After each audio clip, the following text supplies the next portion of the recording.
예, 안녕하세요. 오늘은 수요일 4월 19일이죠.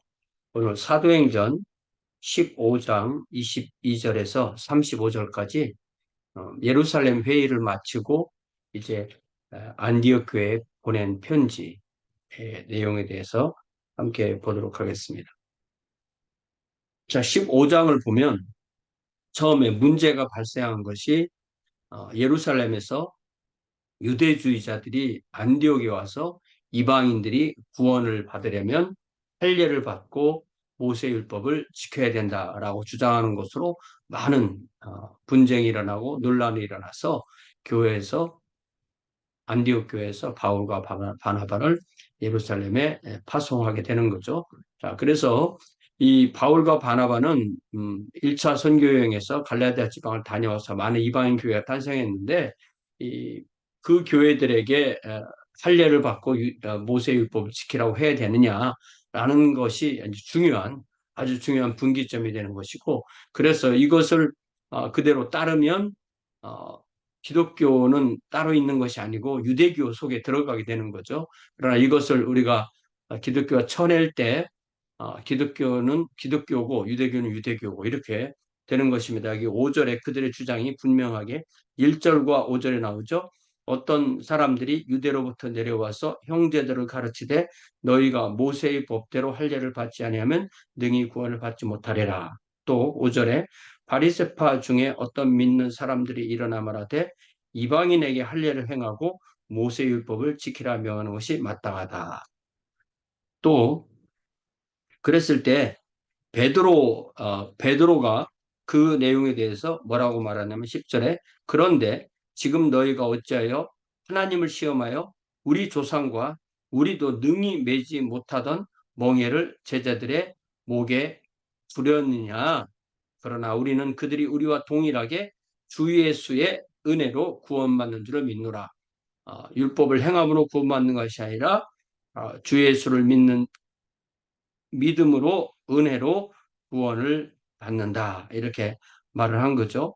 또 야고보도 여기 19절에 보면은 그러므로 내 의견에는 이방인 중에서 하나님께로 돌아오는 자들을 괴롭게 하지 말고 다만 우상의 더러운 것, 음행, 목매어 죽인 것, 피를 멀리하라고 편지하자. 그것이 좋다. 왜냐하면 예로부터 각성에서 모세를 전하는 자가 있어서 안식일마다 회당에서 그 글을 읽기 때문에 그들이 이미 알고 있는 말씀과 조화를 이루기 위해서 그렇게 하자 이렇게 말하는 거죠.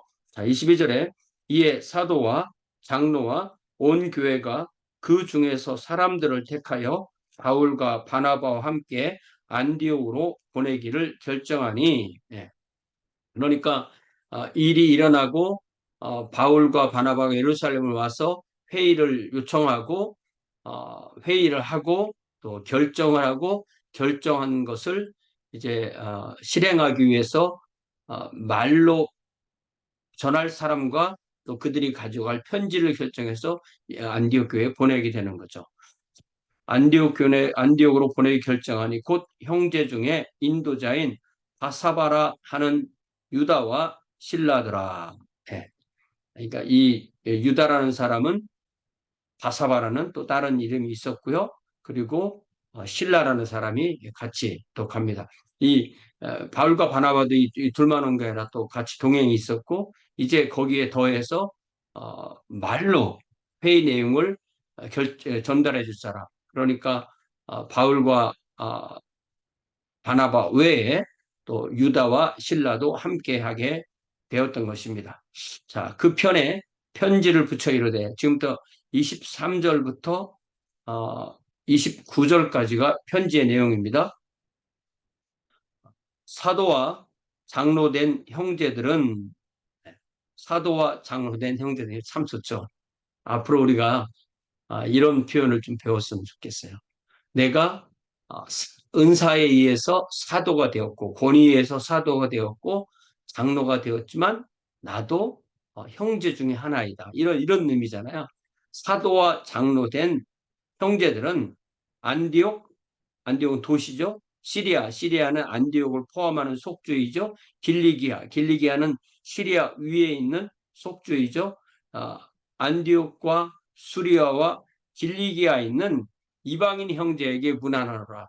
우리가 형제이듯 여러분도 형제다. 그럴 때 이것이 성령의 소통하심을 서로 이렇게 체험하게 되는 것입니다.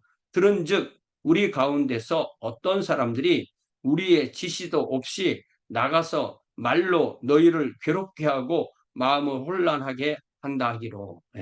너희가 온전한 구원을 받으려면 예수님을 믿는 것으로는 부족하고 거기에 할례를 받고 모세의 율법을 지켜만 온전한 구원을 받는다는 것은 말로 괴롭히고 말로 마음을 혼란하게 하는.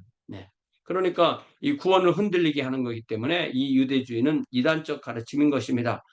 그래서 우리가 교회에서 사람을 택해서 보내는데 우리 주 예수 그리스도의 이름을 위하여 생명을 아끼지 아니하는 자인 우리가 사랑하는 바나바와 바울과 함께. 그러니까 이 바나바와 바울을 수식하는 표현이 우리 주 예수 그리스도의 이름을 위하여 생명을 아끼지 않은 자인. 왜냐하면 1차 선교여행에서 그들이 행했던 여러 가지 보고를 듣고 특별히 루스드라 지역에서 바울이 돌에 맞아 거의 죽었다 살아난 이런 것들을 들었기 때문에 예수 그리스도의 이름을 위하여 생명을 아끼지 않은 사람들인 이 두 바나바 바울과 함께 이 우리가 택한 사람 유다와 실라를 너희에게 보내기로 만장일치로 결정했다. 그러니까 이것이 벌써 큰 유학이 되는 거죠. 그리하여 유다와 실라를 보내니 그들도 이 일을 말로 전하리라. 우리가 보내는 편지뿐만 아니라 말로도 이거를 전하게 된다. 그러니까 회의를 하고 편지를 보내고 증인들을 보내고 그들의 말을 통해서 또 전하게 하는 것입니다. 자, 핵심 내용은 28절, 29절이죠. 성령과 우리는 성령과 우리는 그러니까 우리는 이 교회의 결정이 성령의 결정인 것을 믿습니다. 이런 말이죠. 성령과 우리는 이 요긴한 것들 외에는 아무 짐도 너희에게 지우지 아니하는 것이 옳은 줄 아노니 요 네 가지를 지켜주세요. 첫 번째, 우상에게 바쳤던 제물을 먹지 마세요. 동물의 피를 먹지 마세요. 목매어 죽인 동물을 먹지 마세요. 음행을 멀리하세요. 요 네 가지인데 이 네 가지 중에서 특별히 우상의 제물은 이제 종교적인 문제까지 포함되어 있는 거죠. 피와 목매어 죽인 것은 율법적인 것이고요. 음행은 윤리적인 율법에 관한 거죠. 멀리할지니라 이에 스스로 삼가면 잘 되리라. 샬롬 이렇게 편지를 보낸 것입니다. 그러니까 이것이 기승전결 문제가 일어나고 그 문제를 해결하기 위해서 사람을 파송하고 또 회의에서 그 모든 것을 결정하고 그것을 편지를 보내서 문제를 해결하는 이 완벽한 흐름이 이 안에는 있는 것입니다. 그들이 작별하고 안디옥에 내려가 무리를 모은 후에 편지를 전하니 읽고 그 위로한 말을 기뻐 하더라. 유다와 실라도 선지자라 여러 말로 형제를 권면하고 굳게 하고 이 편지는 이렇게 간략한 편지니까 또 말로 많은 것을 더 얘기를 했다는 것입니다. 얼마 있다가 평안히 가라는 전송을 형제들에게 받고 자기를 보내던 사람들에게로 돌아가되 34절에는 없음 이렇게 되어 있는데 어떤 사본에는 그렇지만 유다만 돌아가고 신라는 거기에 남아있기로 결정했다. 그래서 영어 번역에서는 그 부분을 나나에 써주거든요. But Silas decided to remain there. 그러니까 그렇게 했기 때문에 이제 바울이 2차 선교에 나갈 때는 신라와 팀을 이루게 되는 이야기하고 그렇게 맞추기 위해서 이런 구절을 이렇게 후대에 첨가한 것으로 볼 수가 있습니다. 바울과 바나바는 안디옥에서 유하며 수단 다른 사람들과 함께 주의 말씀을 가르치며 전파하니라. 이미 여기 13장 1절에 보면은 안디옥 교회 교사들이 5명이 나오잖아요.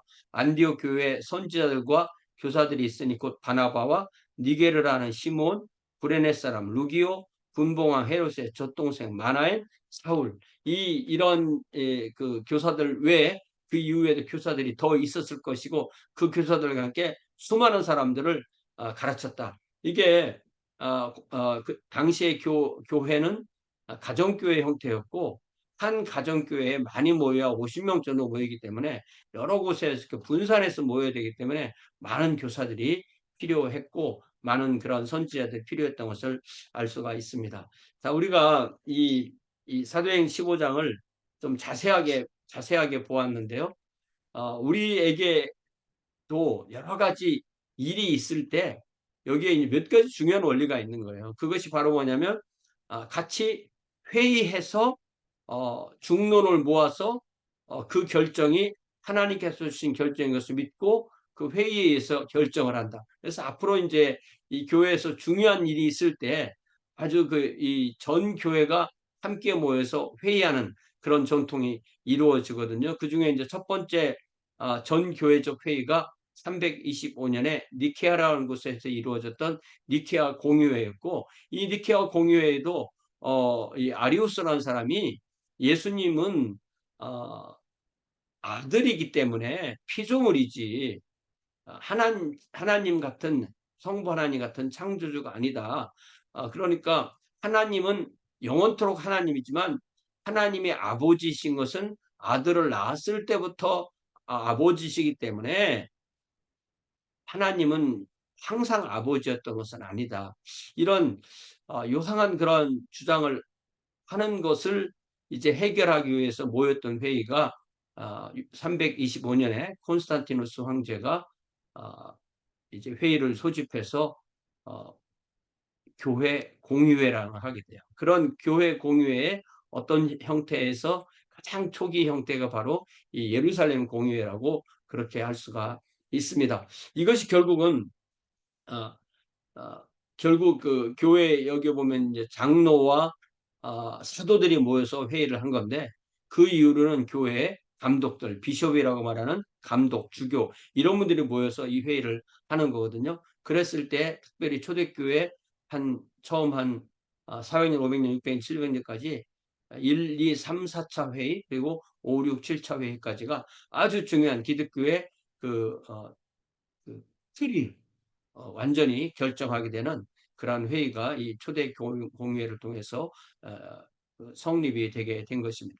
이것은 우리가 잘 모르는 사람들은 아니면 좀 사기치는 사람들은 예수님은 니케아 공의회 이전에는 사람이었는데 니케아 공의회에서 하나님으로 만들었다 이렇게 얘기를 하는데 이건 완전히 사기입니다. 왜 그러냐면은 교회에서 그렇게 믿어왔고 그렇게 예배했고 그렇게 삼위일체 하나님을 그렇게 믿어왔는데 그것을 아니라고 하는 사람이니까 회의를 통해서 예수 그리스도는 우리의 구주이시고 하나님이시고 하나님의 아들이시고 우리와 똑같은 사람이시라고 그렇게 결정한 겁니다. 그래서 이런 이 예루살렘 이 공의회가 바로 그러한 회의의 어떤 하나의 모범이 된 것이고요. 우리도 예를 들자면 교회에서 무엇인가 결정할 때 중요한 모든 일은 회의를 통해서 결정하잖아요.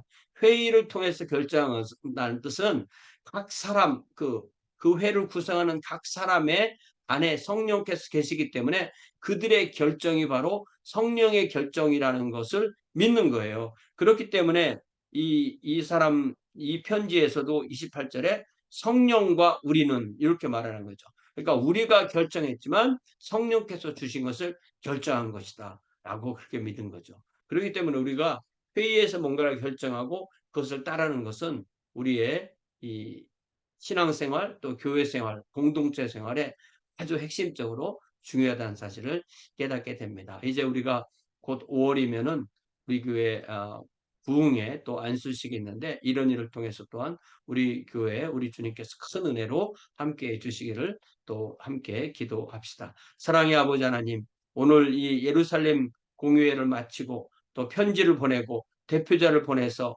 이제 예루살렘 교회와 또 안디옥 지역의 교회가 하나의 복음으로 또 균일하게 되고 그리하여 그들이 같은 믿음을 갖도록 성령께서 인도하시는 이 모든 것을 보았습니다. 주님, 이것이 2000년 전에 있었던 일이지만 우리가 이 말씀을 통해서 우리도 동일한 복음을, 동일한 진리를, 동일한 원리를 깨닫게 하시니 감사합니다. 특별히 우리가 함께 주님을 섬기는 교회로 모일 때 우리 공동체 안에 중요한 일들을 성령께서 도우셔서 회의로 결정하게 하시고 또한 결정된 것을 따르도록 하는 이 놀라운 전통을 우리가 배우고 우리가 앞으로의 모든 교회 이 공동체 생활에서도 하나님께서 우리 구성원 한 사람 한 사람에게 성령이 함께 하셔서 결정하게 된 그 모든 결정 우리가 소중히 여기고 따라갈 수 있는 귀한 교회, 그래야 우리 교회에 정말 평안이 넘치는 그러한 교회가 되도록 우리 주님께서 함께하여 주시옵소서. 예수님의 이름으로 기도하옵나이다. 아멘. 네, 고맙습니다. 이제 돌아오는 주일 4월 23일 주일에 함께 만나 주님을 예배하도록 하겠습니다.